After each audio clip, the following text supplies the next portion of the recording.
kulima ardhi, mlango wa mkulima kuwa mshindi, kuwa na uhakika sasa, kuulea mustakabali wa baadaye.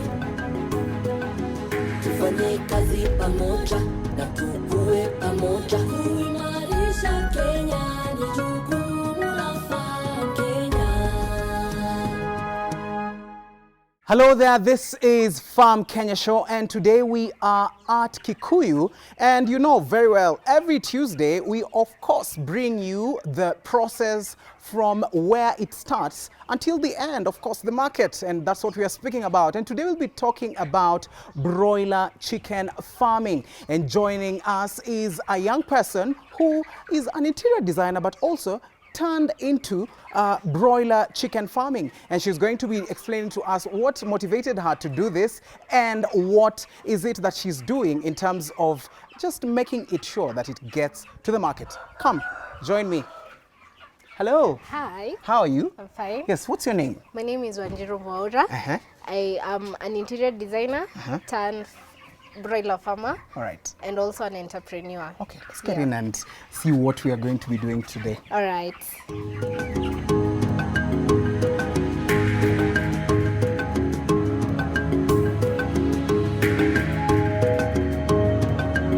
Thank you so much for joining us today. So, where do you normally source your chicks? My chicks, I source them from Kiambu, Dumberi, from a company known as Aïns. Yeah. And what necessitates, what makes you now say this one is eligible to be taken for rearing? What do you look at normally? So normally when you're ordering your chicks, definitely as a farmer you have tried from other sources, but now you have a best source that works for you. So when you're ordering your chicks, you have to look at what works for you and what does not work for you. So for me, Aïns works for me. And now let's look at the chicken. When you're taking it, are there requirements that you have? Like, okay, it needs to have stayed for this number of days, it needs to have this type of feathers. What you go for is the day of hatching, and also if they are fully vaccinated. On the first day, they have to be fully vaccinated. Yeah.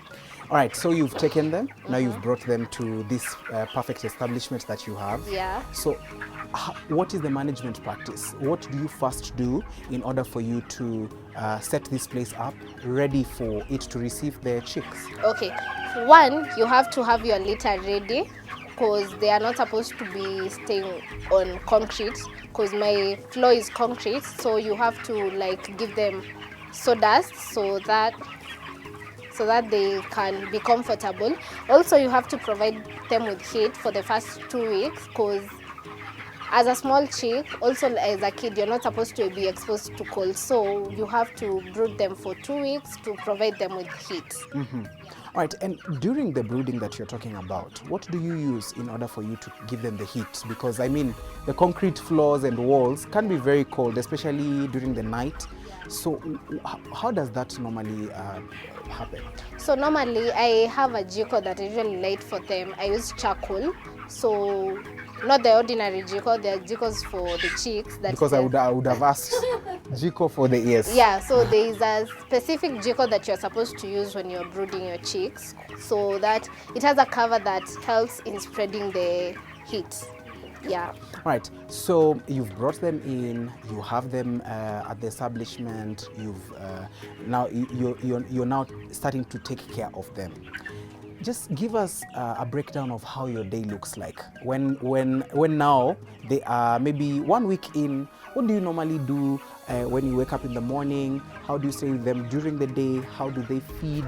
And what goes on in, so that at least a day you can say the 24 hours is covered? Okay, so when they're 1 week old, you're still providing them with heat. So in the morning when you wake up, you have to come and light the jiko for them, just adding the charcoal, because the jiko has gone throughout the night or further, throughout the night, so the charcoal is not yet over, so there's still some charcoal in it.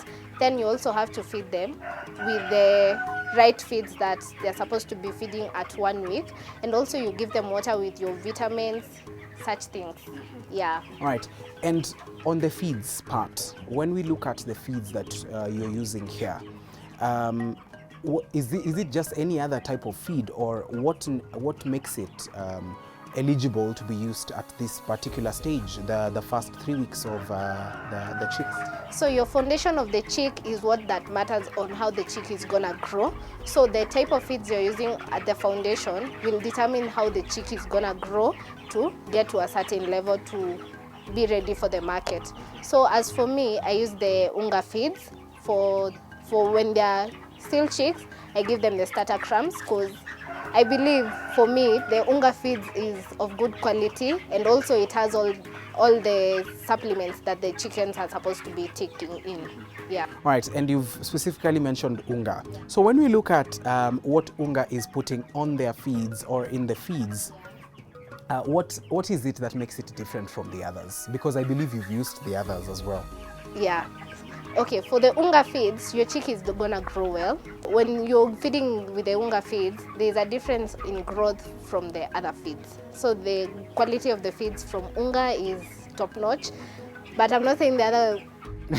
The other feeds are bad. Yeah. All right. So it depends with, plus also their pricing. Once you give your chick the unga feeds, the chick tends to grow fast, so it gets to the market so fast. So you don't have to keep going on and buying more feeds because your chicks have not grown. All right. Now let's move and look at the establishment that the chicks are under, or that we are under. When it comes to the price, because someone might be seated at home, a young person like, I believe, a young person like you, seated at home wondering, okay, I would want to start such a thing, and it's the size that it has. So what went into making this, and how much did you use in order for you to set up such an establishment, so that at least someone out there who wants to maybe start this can get into it? So normally you have to get an expertise who will let you know how much your space can hold, the number of chicks that your space can hold. So for me, my space holds only 200 birds. So that is the maximum that I can do on my space, because now if your birds are congested in one area, they tend to be uncomfortable and the growth rate goes down. So when you're building your structure, you need to have like an expert who will come and tell you this is the amount of space you need for the number of birds that you want to have in your space. Yeah. And the amount and the price, the money that you used? For the structure? Yes, for the structure.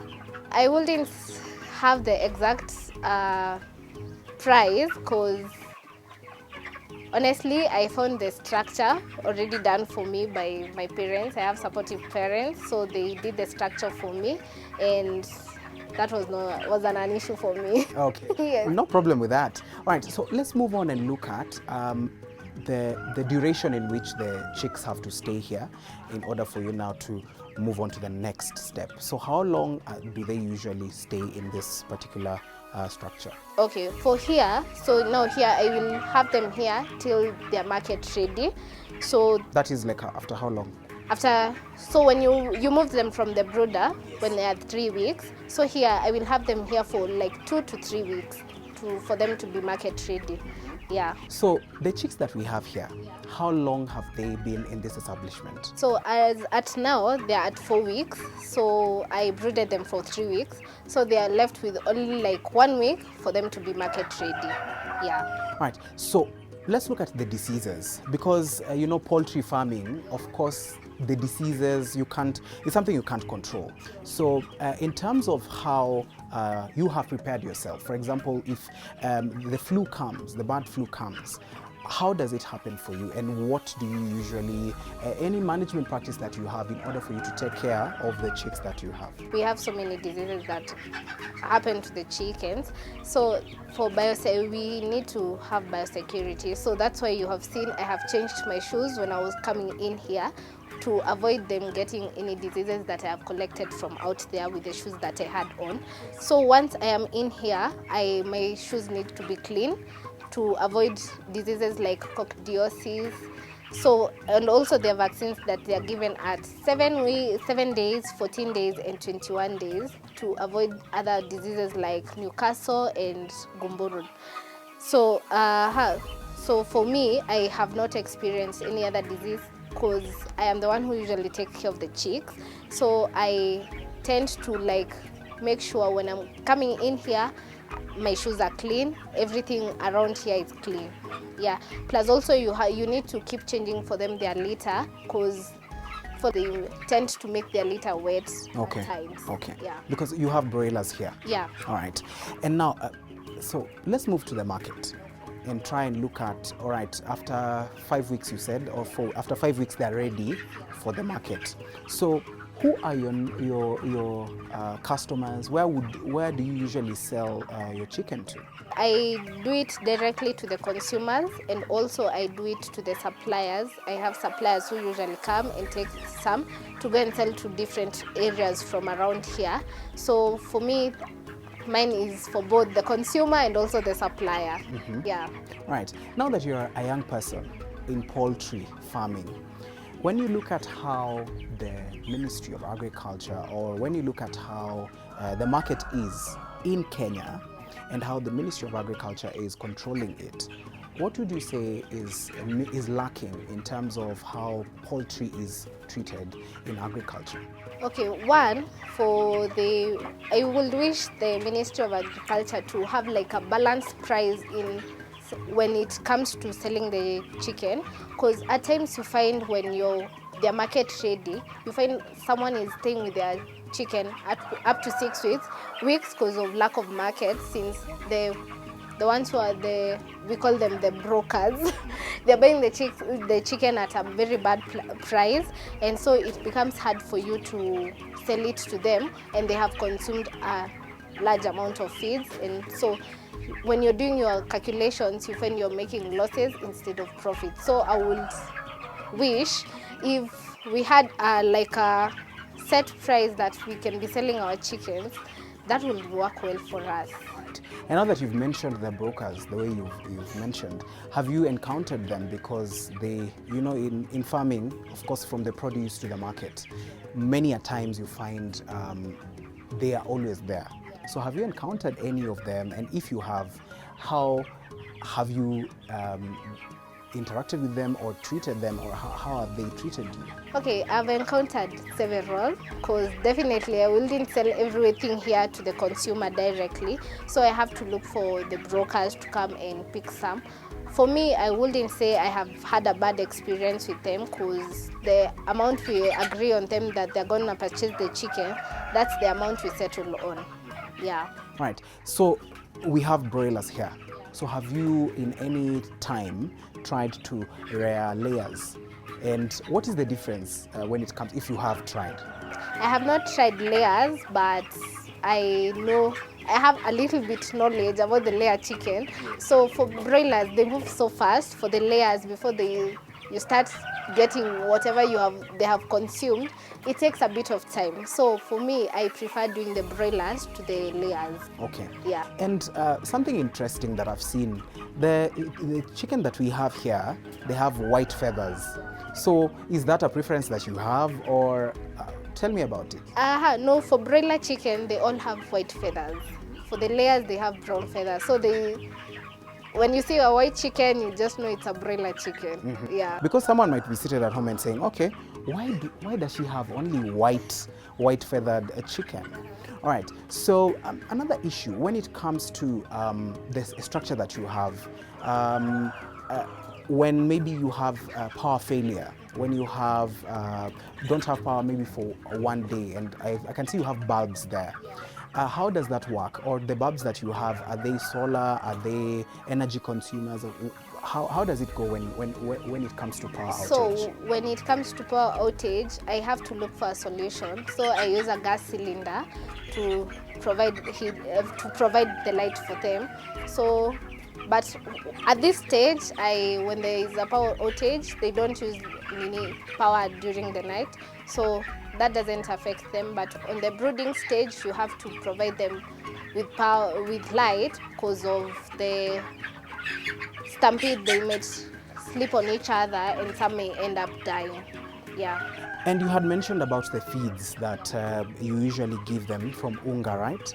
So particularly in a day, when you look at the amount of feed that comes into this place, you said that they are 200. So for a farmer who's trying to do this, how much do they take in a day? And just give us a breakdown.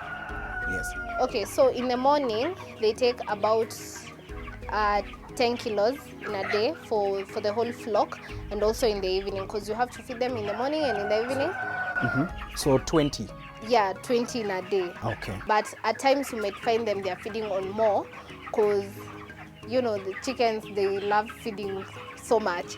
So you find yourself you're giving them more than.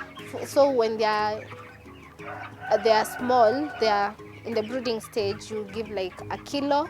When you get to, so for the starters, we call it the starter for the broilers, you give them like a kilo during the day and a kilo during the night, and for the finisher it's like 2 kilos, because for the birds, they consume differently each and every day because of their growth rate.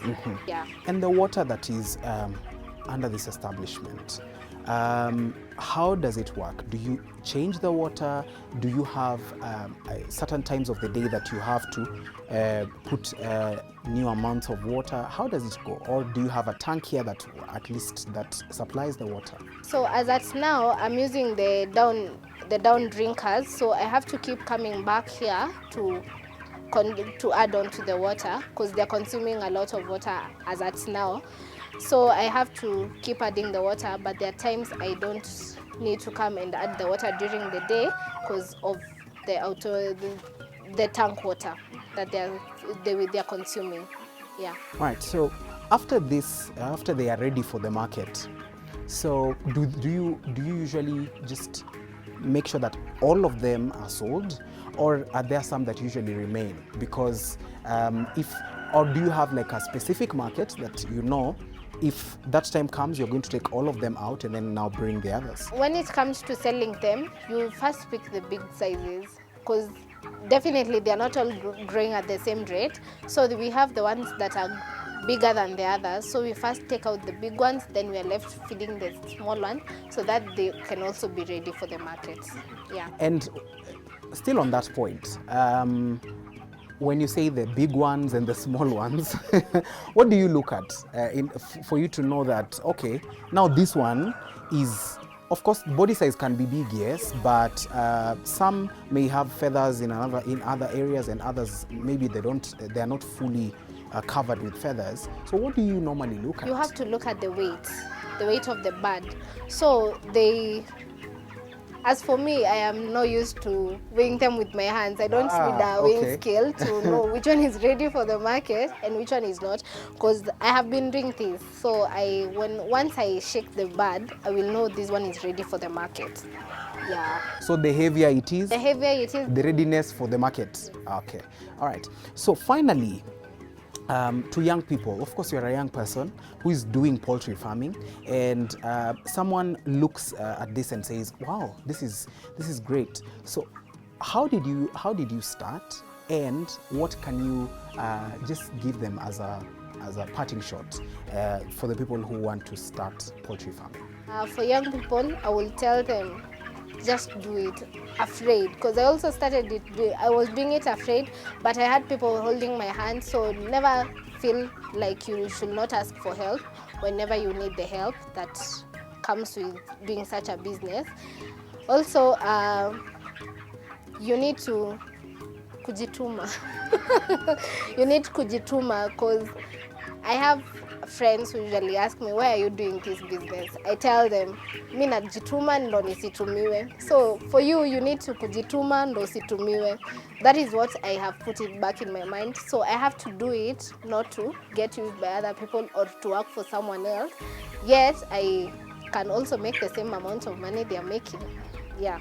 How did you get to Unga for them to support you in what you're doing? I've been working with Unga. My mom supplies feeds from Unga. So once once she's doing it, I was like, by the way, I can start doing this business. I was doing it as a joke. I was just doing it for fun. But now I'm doing it full time. So I told her I would like to start doing this business.